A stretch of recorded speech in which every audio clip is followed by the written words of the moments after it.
My parents were in the military, so I mean, I knew the lifestyle and I knew what it would be like here, and that's probably a big reason I chose to come here.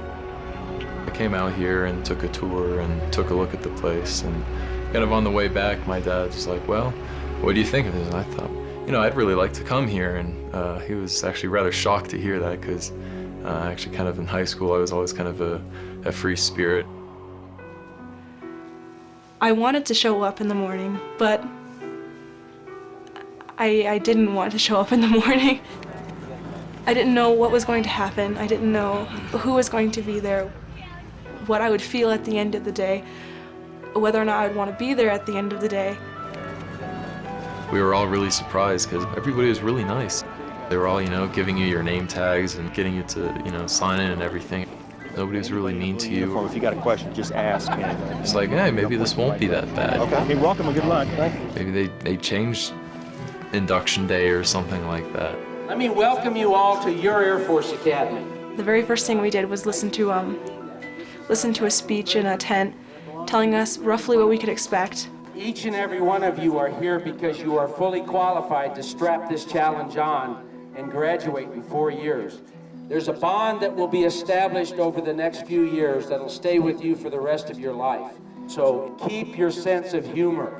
A lot of funny things are going to happen to you over the next few years, but don't laugh on the outside, okay? Laugh on the inside. Then we went through the AOG and got all of our identification and things, pencils and pens and stationery and things like that. And so we were, you know, walking along, going from station to station. It took a long time, stood in a lot of lines, and thought that was the worst of it.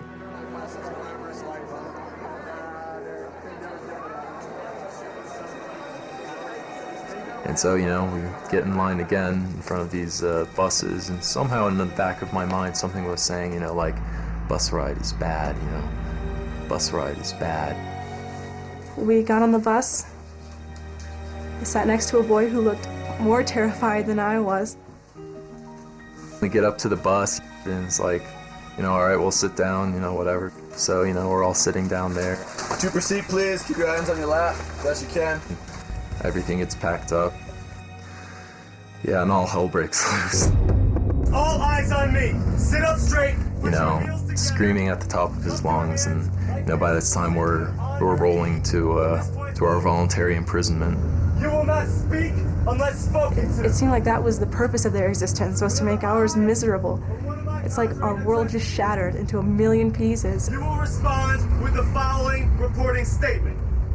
Sir or ma'am. And the first thing that went through your mind was, I need to remember everything that they're saying. There's not going to be a second chance.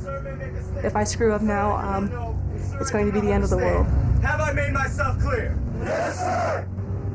At that time, you're just like, oh yeah, I do remember hearing about this. And I almost had to fight back a smile for a little bit, which unfortunately got me a lot more extra attention. You have been smiling and looking around the whole time. When one of my cadre is looking and speaking to you, you will pay them the respect of looking at them back. Do you have a name? Yes, sir. Yes, sir. Basic Cadet who? What is your name? Basic Cadet Joseph Baldwin. It was like a bucket of cold water on our faces. Nobody had any idea what to expect or how to react to this sort of yelling or anything like that. My cadre and I are here to prepare you for the challenges you will face. The interesting thing that I learned about from being a bus rider to being the person giving the speech on the bus was that I always was under the perception that the people that were yelling were the ones that just really didn't have anything better to do, and they were going to try to look a lot tougher than they really are, and they're just going to try to scare you, and there's really no reason to yell. Why are they doing this? This is stupid. One day, you all will make decisions which will determine whether people live or die. To a certain extent, it's part of tradition. You know, that's why it's done. You got to have the bus ride to get to basic training. But I realized that you're in the military, and this was the first thing that was going to be different. And it wasn't going to be like your mom or dad talking to you, because you don't have your mom and dad anymore. You just have to rely on each other. When I said everyone, you know, hands on your knees, sit up straight, you better be at attention, just like that, everyone shot up, and I was like, wow, this really works, you know? I was like, amazing. At the point when I said, be proud to be here and know that when times get tough, look back, because these same people did the same thing and sat in the same seats that you're doing right now, and here we are standing in front of you guys today, taking care of business. And it was at that point that it dawned on me that I was in charge of these people and I was responsible for them. If you choose to take the path of mediocrity, do not insult the long blue line by exiting this bus. It wasn't bad on the first day, but what we kept thinking, what kept running through our minds was, we're not even close to being done with this. And to make it even worse, 3 weeks from now, we're going to be marching to Dax Valley and starting what's supposed to be the hardest thing in our lives and really beginning basic cadet training. Get off my bus!